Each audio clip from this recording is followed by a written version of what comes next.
More recently, I have kind of stepped back into the world stage, so to speak, in competitive grappling and Brazilian Jiu-Jitsu. When I first started in Jiu-Jitsu back in the mid-90s, I competed all the time. There's a white belt, a blue belt, and a purple belt, and I just really loved the competition of it. I loved training for competitions and fights and then going to fights. It kind of brought me back to my youth a little bit, being a high school wrestler, or even earlier than that, being a kid wrestler. So I really had missed that, and then I had found that again. The past 6 or 7 years, I took some time off from competing.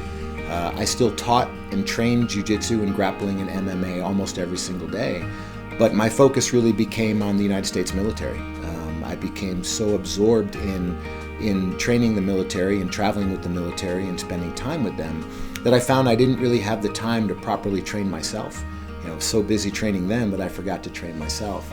About a year ago, I decided I wanted to come back to the world stage. I wanted to start competing again. So, of course, the International Federation of Brazilian Jiu-Jitsu has tournaments almost every weekend somewhere in the world, but there's always a few that would be considered the granddaddies of them all. Typically the Pan American Championships, the World Championships, and the American National Championships. Those are really kind of like the big three, especially here in the United States or in North America. So I decided that I was going to come back to competing after about a 6-year hiatus, and I chose the Pan American Championships. I chose, the largest Brazilian Jiu-Jitsu tournament in the world to come back. And of course, it would be my first time fighting in the black belt division. I've been a black belt since 2003. But this was the first time I was going to fight on the world stage in a tournament that large as a black belt. And of course I was nervous, but I was excited because there were so many great black belts out there, and there are so many great black belts out there. And now with the advent of YouTube, you can YouTube almost all of them, and you can see what they have to offer, and you can see how talented they are. So when I decided to start training for the Pan American Championships, I started training with who has now become one of my very best friends and certainly one of the best training partners I've ever known. He is a 5th degree black belt under Master Carlson Gracie Jr. His name is Suyan Quiroz, and Suyan is a multiple-time world champion. He's the founder of the Abu Dhabi Combat Club, and he's a Pan American champion, and his accolades or his resume is very impressive. It's second to none. So I spent almost a year training with Suyan, every single day in the gym, just blood, sweat, and tears on the mat training, and the goal was very simple. He and I were going to get each other ready to go fight in the Pan American Championships, and that's exactly what we did. So we trained probably harder than I've ever trained before. I had to lose 21 pounds. I spent more time in the gym. I still had to dedicate myself to working with the military and then the multiple law enforcement teams that I now train, and of course being a full-time father. But I still set aside about 2 hours every single day to condition train and train Brazilian Jiu-Jitsu and spend that time with Suyan. I was very fortunate to go to the Pan American Championships and was able to make it to the finals and was able to fight actually one of my favorite black belts, Kurt Osiander out of the Northern California area, who in the Brazilian Jiu-Jitsu world is a legend. He's a true celebrity in Brazilian Jiu-Jitsu, and his reputation is very well deserved. He's charismatic and he's quite a character, and he's also an amazing Brazilian Jiu-Jitsu black belt. And I was excited just to be at the Pan Ams, and then twice as excited to be in the finals.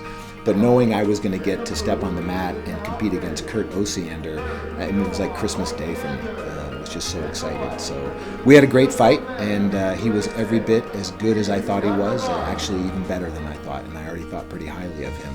I was fortunate enough to win and walk away with a gold medal in the Pan American Championships.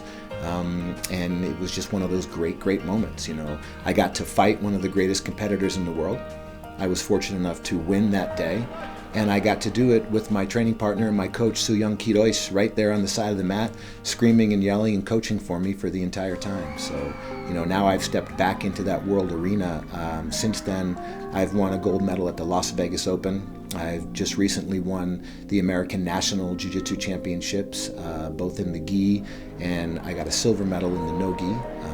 And now I'm leaving next week to go fight in the Seattle Open and, of course, the World Championships of Brazilian Jiu-Jitsu at the end of August. So it's been this wonderful, amazing journey now. Now I no longer just get to train military, I get to train myself again, and I get thrown back into that competitive arena, which for me is still the most important thing in Brazilian Jiu-Jitsu for me. You know, I love the training of it, and I love being around guys that train, and of course I do love teaching it, but for me, the competition is the greatest. To step on the mat and know that for the next 5 or 6 or 10 minutes, however long that match is going to be, it's just you and your opponent.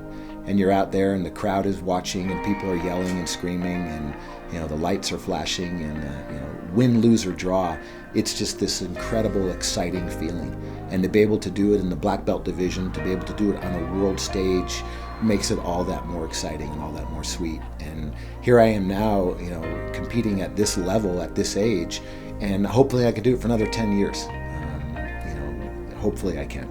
But one thing is for certain right now, I'm enjoying the journey, I'm enjoying the training, and I'm enjoying stepping on the mat and competing.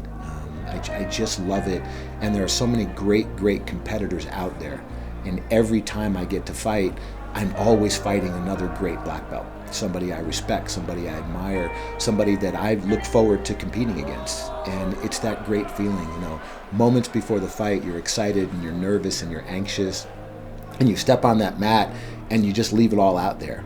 And he's giving his best and you're giving your best. And when the fight's over, you're standing on the side of the mat and you're shaking hands and you're talking to each other, and you begin to realize that mutual respect and that friendship, which becomes so very real in a sport like jiu-jitsu where nothing's really fake. You grab onto each other and either he wins or I win.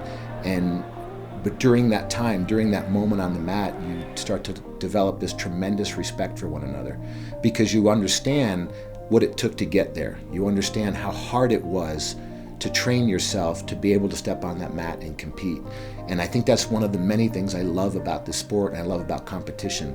It's not just the competition and it's not just winning a gold medal, but it's being able to be out there and knowing that you worked hard enough to get there, and then making that relationship and that friendship with somebody else that worked as hard as you did to get there.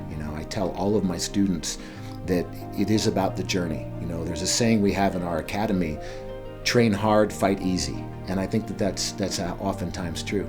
The hardest fights oftentimes are in the gym. And sometimes it's just that fight to get up and to go and train when you're tired and when you're sore and when you don't really want to be there.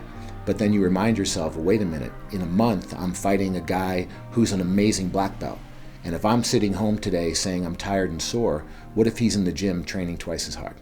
So, I think that being back on that world stage and competing at that high level of jiu-jitsu, and it wouldn't matter whether it was competing as a child in the white belt division or competing as an adult in the black belt division, it's the idea that you're getting up and you're training hard and you're setting a goal and you're working for something, and then you get to step out on that mat for 5 minutes or 10 minutes and you get to leave it all out there.